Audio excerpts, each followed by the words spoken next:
Praise the lord. మీరందరు బాగున్నారా? ఈరోజు మిమ్మల్ని అడగదలుచుకున్నాను, మీ మనస్సాక్షి ఎలాగుంది? Do you have a tender conscience, a sensitive conscience?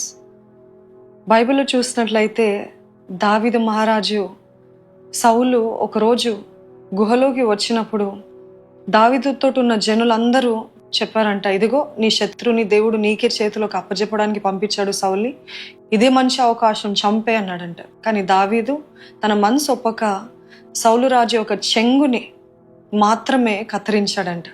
కానీ ఆ కత్తిరించినందుకు కూడా బైబిల్లో చక్కగా స్పష్టంగా రాయబడింది, తన మనస్సు నొచ్చుకుందని. ఇంగ్లీష్లో అయితే డేవిడ్స్ కాన్షియన్స్ బాదర్డ్ హిమ్. ఈరోజు మీ జీవితాల్లో మీ మనస్సాక్షి సున్నితంగా ఉందా? Is your conscience bothering you whenever you do something wrong? మీ స్నేహితులు అల్లచిల్లరగా మాట్లాడినప్పుడు, అక్కర్లేని జోక్స్ వేసినప్పుడు మీరు వారితో అంగీకరిస్తున్నారా, వారితో పాటు నవ్వుతున్నారా, లేకపోతే మీ మనస్సాక్షి నొచ్చుకుంటున్నప్పటికీ ఆ విషయంలో రాజీ పడుతున్నారు?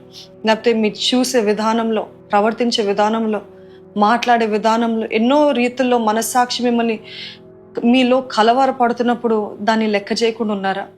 మనసాక్షి యొక్క స్వరం అంట మొదట్లో చాలా గట్టి ఉంటుందంట, వెళ్ళగా దాని స్వరము తక్కువైపోతుందంట. ఎప్పుడు ఎన్నిసార్లు అది ప్రేరేపించినప్పటికీ మనం వినకపోతే మనసాక్షి చచ్చిపోతుందంట. పరిశుద్ధాత్మ చేత నింపబడిన వారి యొక్క మనసాక్షి ఇంకా సున్నితంగా ఉంటుంది. ఈరోజు పరిశుద్ధాత్మని యొక్క స్వరం మనసాక్షి మనకి తప్పులు బయటపడుతున్నప్పుడు వినటానికి, వెంటనే సరి చేసుకోవడానికి, వెంటనే తగ్గించుకొని పశ్చాత్తాపడటానికి మీరు సిద్ధంగా ఉన్నారా? దయచేసి వినండి. దావీదు రహస్యంగా చేస్తాడు. ఏదైనా రహస్యంగా చేస్తున్నారంటే అది పాపం కిందనే లెక్క అని జ్ఞాపకం ఉంచుకోండి.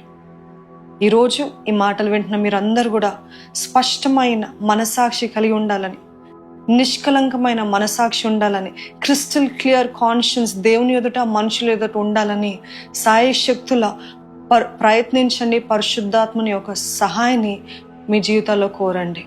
God bless you all.